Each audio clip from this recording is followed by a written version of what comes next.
First of all, congratulations. Thank you. And thanks for having us on. This is great. Thanks for having us on stage. Yeah, you're right in the middle of the Lovaco living room here. You have to physically be older, It's true. but mentally be younger. Yes, That's an interesting trick. it is. It's like living both extremes of your own life in one spectrum. Yeah. And I think that's what's beautiful about the show is it's looking ahead and backwards at the same time. Right. But in the midst of all of that, it's daring the audience to live in the present. Mentally, how do you get in that space? I meditate a lot. I spend most of my time when I'm not here resting.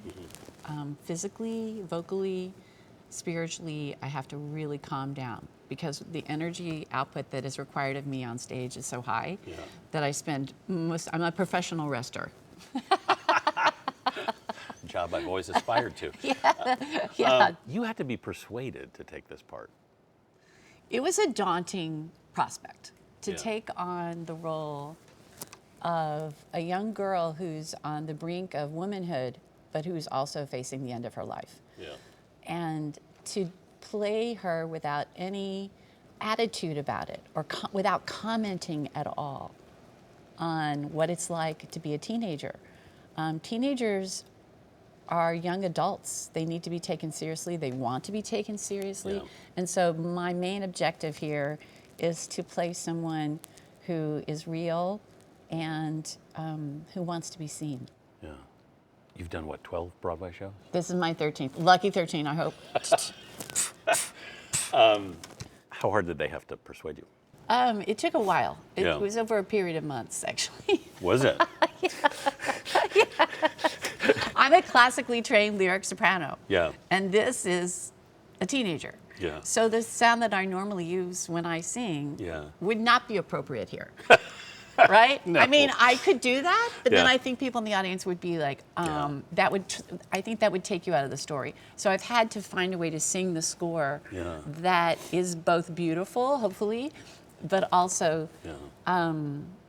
real and honest for that young girl. How did you find it?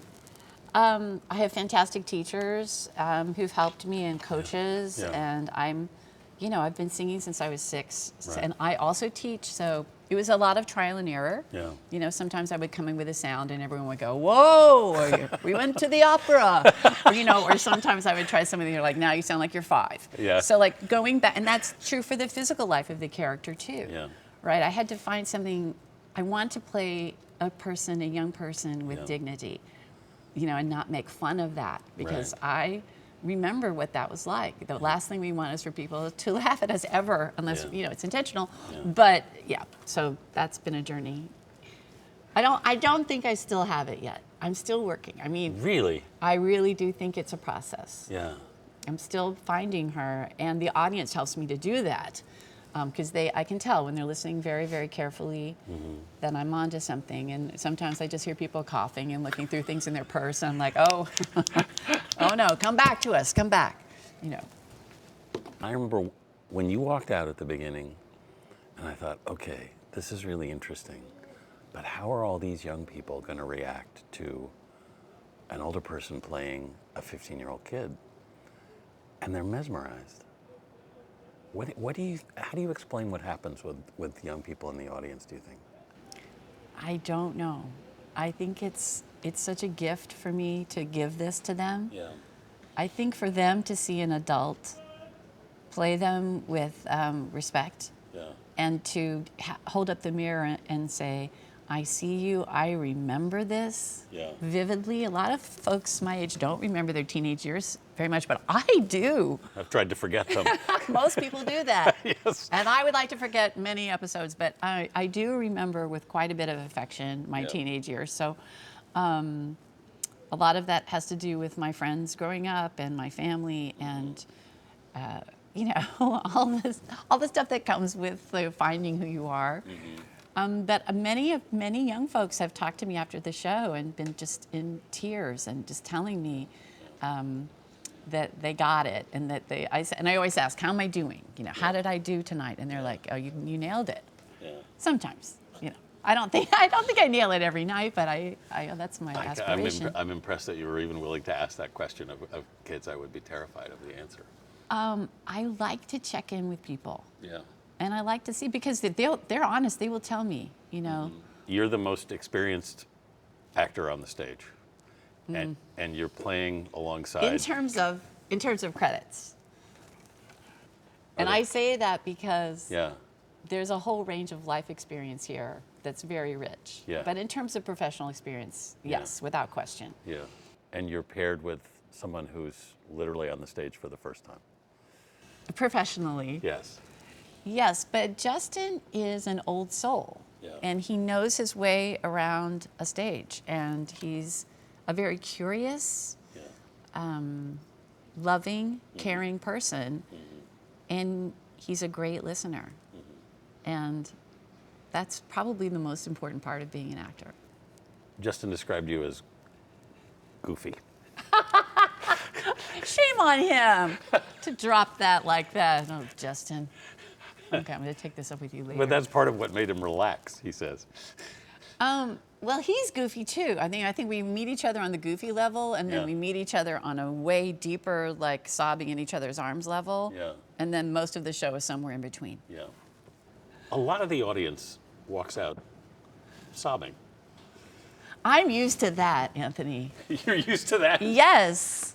How are you used to that? I don't know what it is, but I want to connect with people on a soul level. I want, when I'm on stage or in the recording studio, even, you know, in film and TV, I want to reveal something about what it means to be alive. Yeah. And to do that, you have to be raw and you have to be very open. Yeah. And there's something about my voice when I just sort of get out of the way that connects with people somehow. It means it's working, in a way, right? I think our story is about what will it take for you to stop and realize how precious life is. Yeah. But we do it in a very subversive way. Yeah. And a very sort of, hopefully a witty, hilarious way that kind of sneaks up on you. Right. So you don't realize, we kind of seduce the audience, and then by the end you're like, wait a second, this is where this is all going? Yeah. And there is a catharsis, there's a release that I personally feel every night, and I think the audience does too. You weren't sure you wanted this part, or you were going to audition for it. Yeah, I kind of got a little chased down for this. It wasn't about not wanting it. It just was at a time in my life where I didn't feel like I could. Yeah. I had just lost my father to pancreatic cancer. Yeah. And I got the request for an audition like days after he passed. Yeah. And so I said, I can't possibly make a self-tape with my mom in her living room right now. Like, no. And so they said, well, maybe a couple weeks. And I said, okay. And then I just, grief, I couldn't memorize anything. And I just was in such a bad place personally that I said, if I make a tape right now, I think it would be worse than if I didn't make a tape. Yeah. Because especially if they gave me 2 extra weeks, they'd be like, oh, that Bonnie Milligan, I really expected more of her. Right. Than saying, and I just said to my agent, can you call me? And I told her where I was emotionally, where I was, and I said, I would love to work with this team. I would love to work on this piece. I am in no place to make a tape right now. So she said, okay, we'll check in. And they said, we'll give her more time. Yeah. And I was like, wow, okay, I guess we're doing this tape. And it was just a time where you really didn't want to make a tape. Sure. And I knew the material was special. I knew the team was special. And we did that audition tape in my mom's living room. She was the reader with me. She did everything. And she hit play on that computer for me to sing my first song. And I got it like the next day. It was crazy. You play an aunt who encourages children to commit check fraud. A little bit, yeah. That's part of it. But she's also got something else too. Yeah. What is that? I think a sincere love of Kimberly. I think she's an incredibly selfish person who has high stakes right now and needs to get these crimes underway because she's got to get out of town. But to have the conflict of sincerely loving this niece and wanting to help her find a little bit of joy in whatever time she has left. Right. In the way that I only know how, which is to fight for it yourself and maybe commit a little crime, and it's whatever, it'll make you feel better. And that's kind of like I've always said, it's Deborah's approach to parenting. Yeah. It's like her saying, this is what I can pass on to you, is that no one will do it for you. Yeah. You got to do it for yourself. When you walked out on stage the night I was in here, you literally got a round of applause. Yeah, that happens sometimes. It's nice. Your performance is kind of a landmark already. Yeah, it's very special to feel so embraced by my own community, let alone audiences, and feeling that embrace and that love is so moving and special. Yeah. And especially, you know, my road to Broadway wasn't easy, and coming back to Broadway even harder. And to feel like audiences want me up there is really beautiful. And I'll bet. so there's such joy. And so I think finding also those moments of charisma and joy and fun that Deborah has, which is what causes kids to start singing backup for her and causes audience to cheer for her going on, is what I as Bonnie can bring to it. And it's beautiful. It's a joy. You got a voice that kind of blows people away. Thank you. Thank you. When did you know you wanted to come to Broadway? Oh gosh, I mean, I've loved musicals for forever. What's funny is I remember saying when I was in high school, I don't know if I have a voice for Broadway. But I'd love to act, and, you know, and it was like, I love that you just laugh.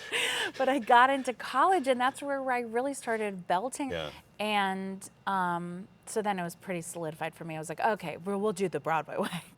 In your dressing room, you have a picture of your dad. I do. Yeah, I've got a couple. What do you think of when you see him there? I think that he'd be really proud. I know he'd be very proud.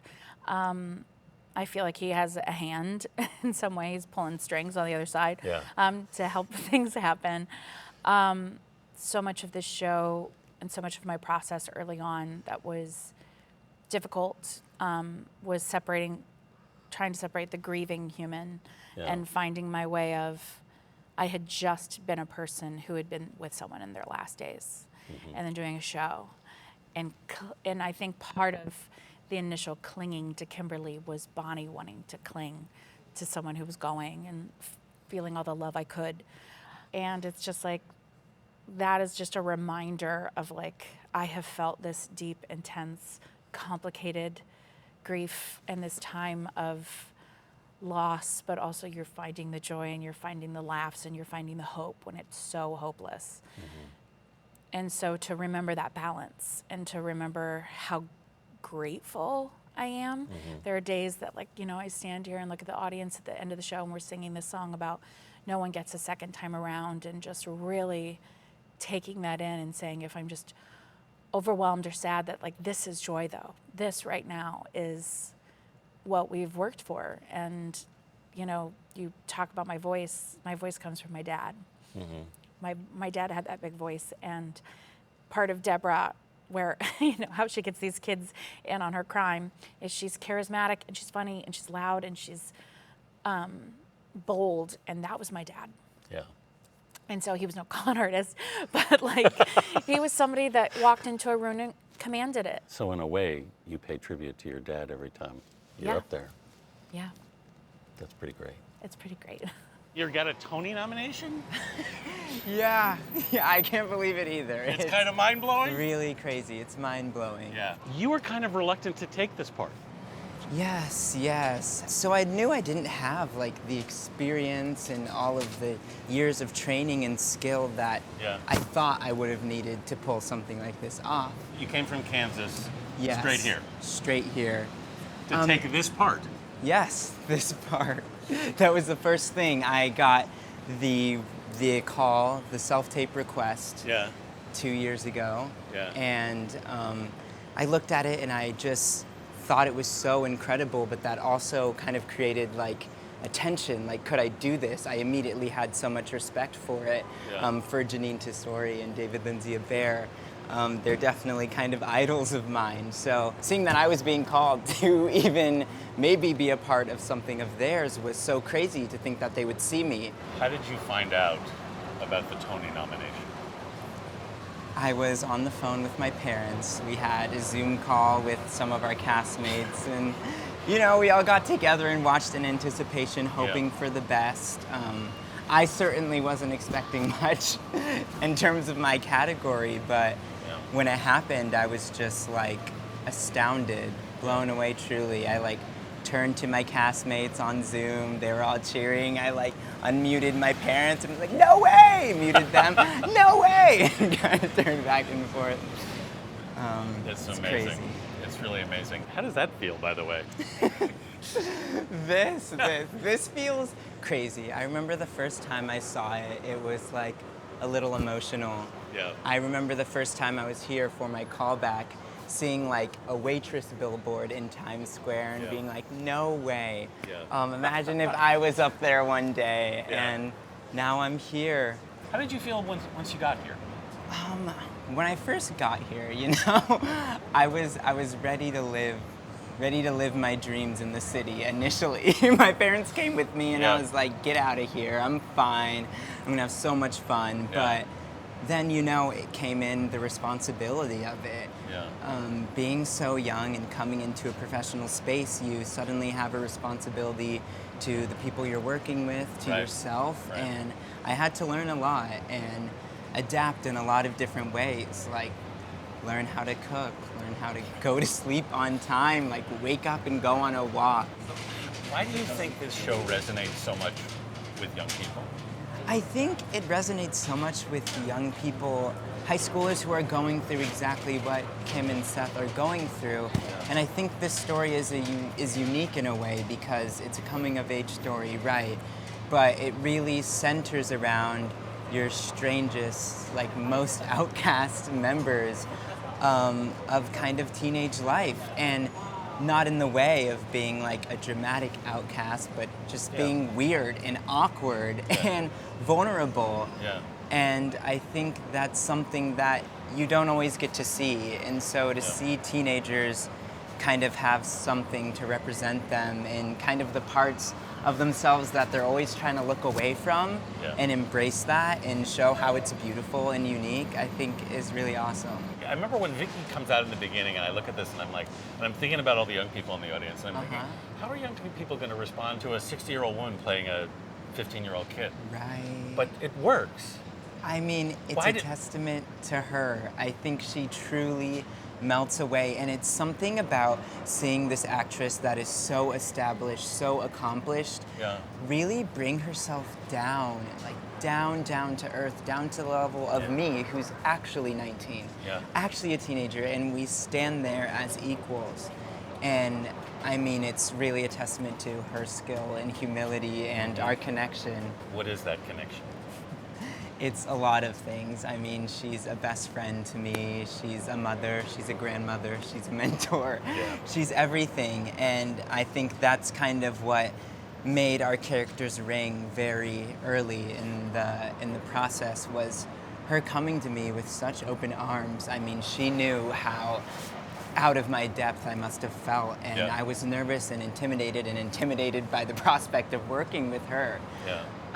But she came to me with kind of an attitude of that she had something to learn from me. Was that connection immediate?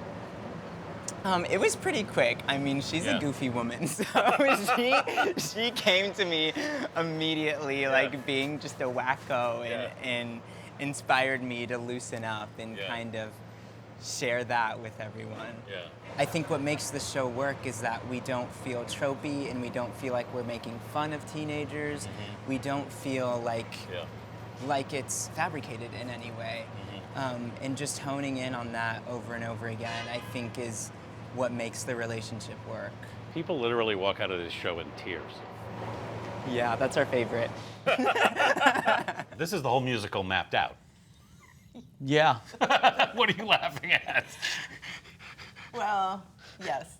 I mean, yeah, it's the last 10 years of our lives just on a board. It's it's happy sad. It's happy sad. Well, it's nice to see it's finished because it was a lot of cards were moving around for a long time. And even this one, you'll see that's in marker because it was the very last thing that we did. Yeah, right.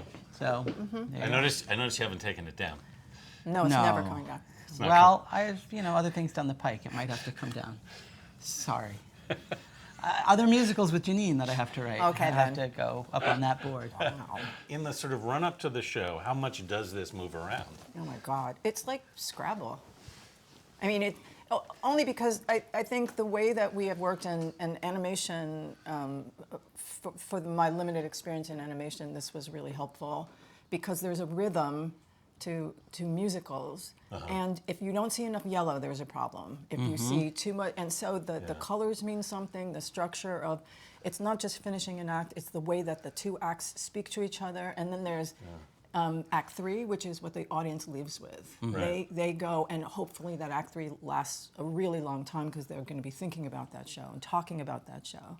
Also, when we're in the thick of it and jumping around, we never wrote in order. It's Yeah. really easy to lose, the big picture of it. Yeah. And so when you put it up there like that, you can say, oh, look, we have 4 solos in a row. You can't do that. Or where did Kim go for half of the first act? Whatever it might be, you can see where you need to, move things around and Yeah. help things along. Well, you're talking about rhythm. I hadn't thought about it, but when you look at the board, you do see a rhythm. You see a rhythm, and then you know if there are ballads that are too close together. It's like a concert, but a concert is a sequence. Yeah. And musicals work with a kind of inevitability, like a domino game. So these are our dominoes, and hopefully, if you line these all up and then you make them go like this, they can walk away. You've got 8 nominations. I mean, you all have been in this business for a while. What does that mean? Well, it's thrilling. It's a testament to our team and all the work that everybody has done. Yeah. It's also really gratifying because it's a weird little show. It is a weird little show. Yeah. Life is weird. Life is weird, but that's what's wonderful about it. Yeah, I think so. I mean, it was right here in that bookshelf, right? 2012. Yeah. We were talking, and we planned to do our next, I love writing with David. Yeah. And we talked about our next project. Oh, one of your plays. And then I pulled out that play. I was like, how about this one? So over 10 years ago. When I wrote it initially, I was really connecting to the teenage characters and like conflict with my own parents and wrestling through all of that stuff and feeling unseen and feeling othered. And I wasn't so conscious when I was writing it, but now reflecting, I was like, oh, of course, that's exactly what I was talking about. Right. I had lots of emotions. 20 years later, to now have, two sons of my own and reflecting on the parents and thinking, I don't know, they're not so awful. I was like, they're full of terror and fear of, they're terrified of losing their daughter. Life handed them something, Yes. as it does for so many people, that they can't handle. Yes. Yeah. And their coping methods are to create something else so they don't feel what's actually happening. Yes. Speaking for a friend, Yes. And it's not to excuse any of their bad behavior. They behave terribly. Yeah. But I feel like 20 years later, re-examining and putting it in a song, I understand those grown-ups in a way that maybe I didn't when I first wrote the show, that, oh yeah, their narcissism and their terrible behavior is grounded in absolute terror. Yeah. So again, it doesn't excuse it, but helps explain it at least. And I think those characters It's a very human response, actually. Yeah. And holidays, we traded a lot of holiday nightmare stories, because in dysfunctional families, holidays are particularly, they're the Festivus of dysfunction. And I remember talking to David and saying, there is this feeling when a family, my 3 sisters and what you go through on holidays, that you think, maybe this holiday will be, but you know that it won't. But especially when you're young, you're thinking, and also, when they open that award, maybe there's a chance. They say we won't get it, and then of course you don't. But there's always that shred, and so they know in a way that it's going to turn. But there's also a possibility that this one night they'll have a peaceful, wonderful time. And I was amazed by how many people thought, that's my family. That's how I grew up. And I think, oh, I guess it's bigger than just us. Well, the dinner table scene in particular, the show is so much about Kimberly living in a place of hope and wanting her parents to change. And maybe they can be different, and maybe they can treat her the way she wants to be treated. And then we have this moment in the second act where they finally, stepped forward and given her this amazing, beautiful family dinner, which is what she's wanted all along. And I remember Jeanine saying, like, I know, but you know, when you're at Thanksgiving and you feel like, it's going to be great, everybody's getting along. And there's always that one moment during dinner when Uncle Tom says the wrong thing, or Aunt Susan brings up a story, and, then it just goes off the rails. And there is this inevitable turn that happens. I was like, wait, it's what? An inevitable turn. And that was the hook for the song. Like, that's exactly what the song is about. It's what the entire play is about. Like, hoping and hoping and hoping and knowing it's probably going to take that inevitable turn. And then every once in a while, it does go your way. It's that sort of one-armed bandit way of, what life is. Yeah. The night I was there in the audience, there were a lot of young people in the audience. What do you think attracts that younger audience? Well, they see themselves, I hope. And it really is hitting different audiences in a way that certainly nothing I've ever done has hit on those things. The young people, I think, it's a show about otherness and wanting to be seen for the people that you think you are, right? And for the older folks that are going, it's also about mortality and living life to the fullest in the time that you have left. And there's a lot of parent and child stuff in there that everybody brings themselves to the show, so what they walk away with is actually, in relation to what they've brought into the audience. So many people seem to walk out of the theater in tears. Why do you think that is? The minor key. I hope people are connecting to the theme of the show, which is life is precious. And, from the very beginning, we knew that we were not writing a story about a girl that was dying. We were writing a story about a girl that was desperately trying to live. And so the sadness is already baked into the pie, but when they reach the end of the show, we're not ending with her death, we're ending with her going on a great adventure. And so if people leave crying, I think it's because it's out of relief, it's out of joy, it's out of sadness, it's all of those things that you see people sort of staggering up the aisles being a little confused. Like, what did I just experience? I'm so sad and happy at the same time. And so, again, that's whatever they bring to it. Let's buy a mug. Right. Were you worried that the Tonys might not air? Of course, we were terrified the Tonys might not air. And we're really thrilled that the WGA found a way to.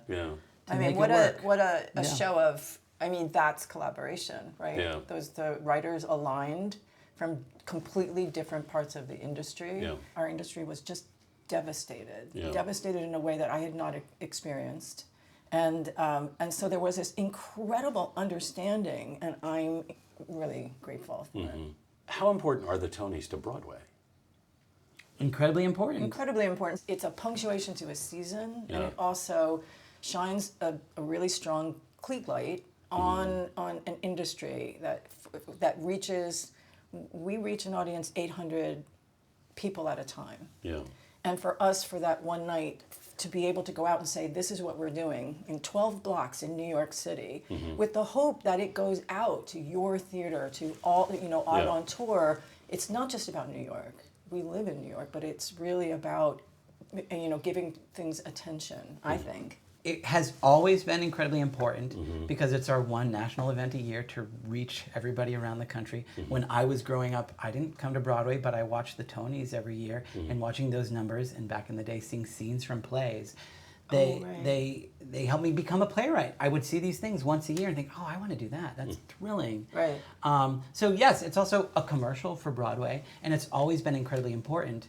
But now, especially after the pandemic, we were essentially shut down for, almost 2 years. And we're finally just getting back. Like barely. People are starting to return. And so the threat of the Tony telecast being canceled, just thought, oh gosh, we need it this year more than we did before the pandemic. With the complete understanding of that the strike is a just strike. The stories of all the people, the real life stories of all the people in the show are almost as compelling as the show itself. It's just amazing, wherever it came from. And how when in talking to Justin and Ani and Victoria, it was like each one of them kind of didn't really think they could be in the show. Yes. Which is pretty amazing considering they're all now nominated for Tonys. Yeah, right. I mean, look, they are across the board extraordinary people. More importantly, they're, amazing people. They also happen to be really talented actors that know how to act and sing and walk that tightrope between humor and heartbreak. But they're also just good, grounded people that know how to tell a story.